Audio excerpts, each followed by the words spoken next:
नमस्कार जी, कैसे हैं आप। आज आपके लिए लाई हूँ गुलाम अब्बास जी की लिखी कहानी ये परी चेहरा लोग। हर इंसान अपने स्वभाव और चरित्र से जाना जाता है। सख्त मिजाज बेगम बिल्किस तुराब अली एक दिन माली से बागीचे की सफाई करवा रही थी कि वह मेहतरानी और उसकी बेटी की बातचीत सुन लेती हैं। बातचीत में माँ बेटी बेगमों के असल नाम ना लेकर उन्हें तरह तरह के नामों से बुलाती हैं। यह सुनकर बिल्किस बानो उन दोनों को अपने पास बुलाती हैं। वह उन सब नामों के असली नाम पूछती हैं और जानना चाहती हैं कि उन्होंने उसका नाम क्या रखा है। मेहतरानी उसके सामने तो मना कर देती है, लेकिन तो आइए सुनते हैं लेकिन के आगे का किस्सा आज के कंठ ये परी चेहरा लोग में। पतझड़ का मौसम शुरू हो चुका था। बेगम बिल्किस तुराब अली हर साल की तरह अब के भी अपने बंगले के बागीचे में माली से पौधों और पेड़ों की काट छाट करा रही थी। उस वक्त दिन के कोई 11 बजे होंगे। सेठ तुराब अली अपने काम पर और लड़के लड़कियां स्कूल कॉलेजों में जा चुके थे। चुनांचे बेगम साहिब बड़ी बेफिक्री के साथ आराम कुर्सी पर बैठी माली के काम की निगरानी कर रही थी। बेगम तुराब अली को निगरानी के कामों से हमेशा बड़ी दिलचस्पी रही थी। आज से 15 साल पहले जब उनके शौहर ने, जो उस वक्त सेठ तुराब अली नहीं बल्कि शेख तुराब अली कहलाते थे, और सरकारी ठेकेदार की काम की उन्होंने बड़ी कड़ी निगरानी की थी, और ये उसी का नतीजा था कि ये बंगला बड़ी किफायत के साथ और थोड़े ही दिनों में बनकर तैयार हो गया था। बेगम तुराब अली का डील डॉल मर्दों जैसा था। आवाज ऊंची और गंभीर और रंग सांवला, जो गुस्से की हालत में शाह पड़ जाया करता था। इसलिए नौकर चाकर उनकी डांट डपट से थरथर कांपने लगते और घर भर पर सन्नाटा छा जाता। उनकी औलाद में से 3 लड़के और 2 लड़कियां काफी बड़े थे और अपनी किशोर अवस्था में थे, मगर क्या मजाल जो माँ के कामों में दखल देना या उसकी मर्जी के खिलाफ कोई काम करना पसंद करते थे। चुनांचे बेगम साहिबा का पूरे खानदान पर एक मलिका की तरह हुक्म चलता था।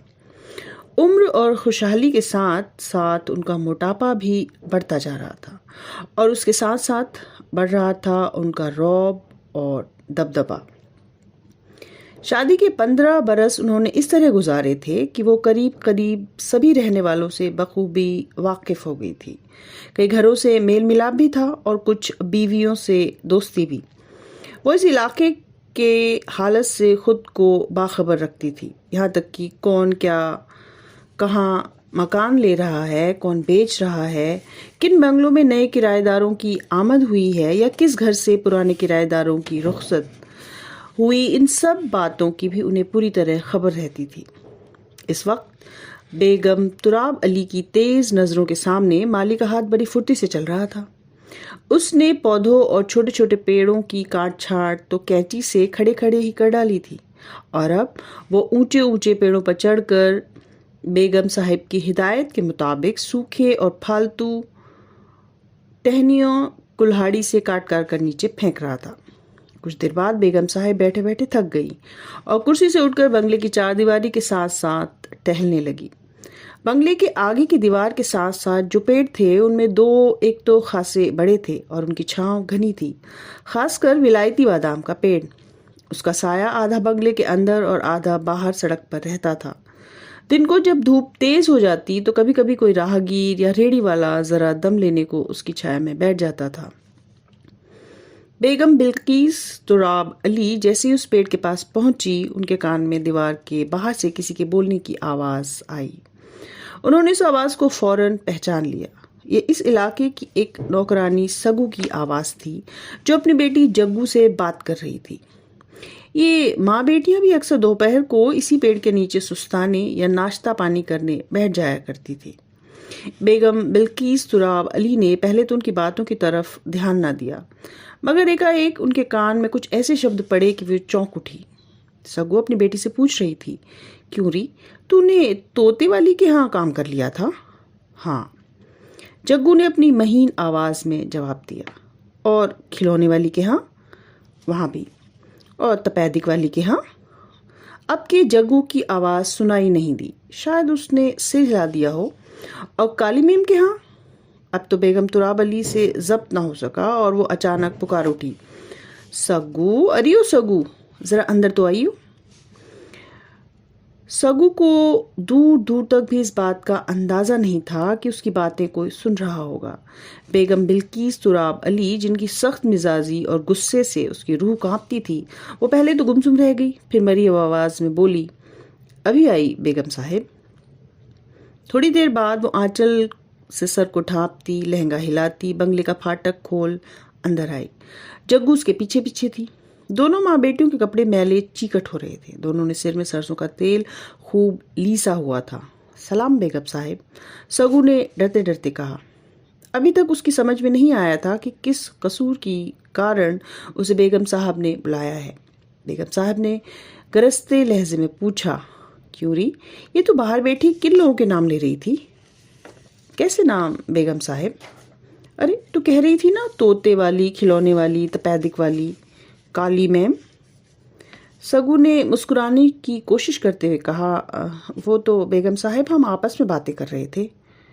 دیکھ سگو، سچ سچ بتا دے ورنہ میں جیتا نہیں چھوڑوں گی۔ سگو کچھ دیر کے لیے خاموش رہی۔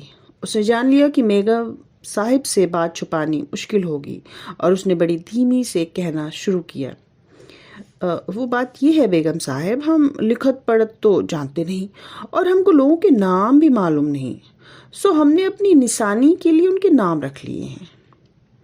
اچھا تو یہ طوطے والی کون ہے؟ وہ جو بڑا گھر سا ہے نا، اگلی گلی نکڑ والا، فاروق صاحب کا؟ جی بیگم صاحب وہی، ان کی بیوی نے طوطا پال رکھا ہے نا، تو ہم کو ان کی نشانی کے لیے طوطے والی کہتے ہیں۔ اور یہ کھلونے والی کون ہے؟ وہ جو مسجد کے برابر والے بنگلے میں رہتی ہیں۔ بیگم تراب علی نے اس علاقے کا نقشہ ذہن میں جمایا اور ذرا دیر غور کیا، پھر بولی، اچھا بخش الہی صاحب کا مکان؟ جی سرکار وہی۔ ارے کم بخت، تو ان کی بیگم کو کھلونے والی کیوں کہتی ہے؟ جانتی بھی ہے وہ تو لکھپتی ہیں، لکھپتی کھلونے تھوڑا بیچتے ہیں، جب دیکھو ان کی کوٹھی میں ہر طرف کھلونے ہی کھلونے بکھرے رہتے ہیں، بہت بڑھیا بڑھیا کھلونے، یہ بڑی ہوائی جہاز، چلنے والی، بات کرنے والی گڑیا، بجلی کی ریل گاڑی، موٹریں۔ ارے موئی، یہ کھلونے تو وہ خود اپنے بچوں کے کھیلنے کے لیے ولایت سے منگواتے ہیں، بیچتے تھوڑے آئے ہیں۔ ہم تو نشانی کے لیے کہتے ہیں بیگم صاحب۔ اور یہ کالی میم کس بھی صاحبہ کا خطاب ہے؟ وہ جو کرسٹان رہتے ہیں نا، او مسٹر ڈی فلوری؟ جی ہاں وہی ہے۔ کم بخت تیرا ناز جائے۔ اور تپیدک والی کون ہے؟ ادھر کو سگو نے ہاتھ سے اشارہ کرتے ہوئے کہا، وہ بڑی سڑک پر پہلی گلی کے نکڑ والا جو گھر، اس میں ہر وقت ایک عورت پلنگ پر پڑی رہے ہے، اور میز پر بہت سی دوائیوں کی شیشیاں نظر آ رہے ہیں۔ بیگم صاحب بے اختیار مسکرا دی، ان کا غصہ اب تک اتر چکا تھا، اور وہ سگو کی باتوں کو بڑی دلچسپی سے سن رہی تھی کہ اچانک ایک بات ان کے ذہن میں آئی اور ان کے چہرے کا رنگ بدل گیا۔ ماتھے پر بل پڑ گئے، ڈانٹ کر بولی، کیوں ری، تو نے میرا بھی تو کوئی نام ضرور رکھا ہوگا، بتا کیا نام رکھا ہے میرا؟ سچ سچ بتائیو، نہیں تو مارتے مارتے پوٹی نکال دوں گی۔ سگو ذرا ٹھٹکی مگر فوراً سنبھل گئی۔ بیگم صاحب ذرا ماریے، چاہے زندہ چھوڑیے، ہم تو آپ کو بیگم صاحب ہی کہتے ہیں۔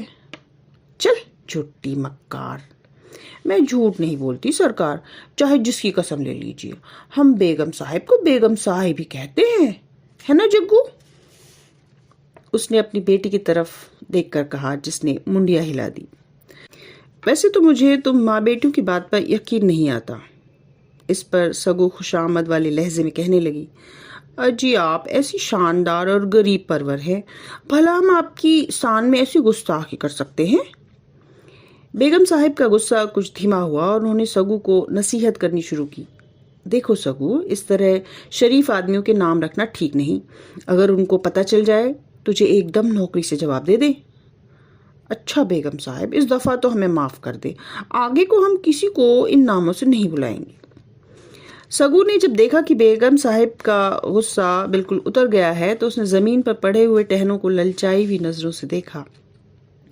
بیگم صاحب، اس نے بڑے चुपड़े से अंदाज से कहना शुरू किया, खुदा हुजूर के साहब और बच्चों को सदा सुरक्षी रखे। ये जो टहने आपने कटवाए हैं ये तो आप हमें दे दीजिए सरकार। झोपड़ी की छत कई दिनों से टूटी हुई है, उसकी मरम्मत हो जाएगी, गरीब दुआ देंगे। बेगम बिल्किस तुराब अली पहले खामोश रही, मगर जब सगू ने ज़्यादा गिड़गिड़ाना शुरू किया तो पसीज गई। अच्छा, अपने आदमी से कहना उठा ले जाए। खुदा आपको सदा सुखी रखे बेगम साहिबा। खुदा। बेगम साहिब उसकी दुआ पूरी ना सुन सकी क्योंकि उनको एक ज़रूरी काम याद आ गया और वो बंगले के अंदर चली गई। दोपहर को 12 बजे के करीब सगू और जग्गू सब काम निपटा कर घर जा रही थी कि सामने एक सफाई वाला झाड़ू से सड़क पर गर्द गुबार के बादल उड़ाता जल जल चला आ रहा था। दोनों माँ बेटियां उसके करीब पहुंचकर रुक गई।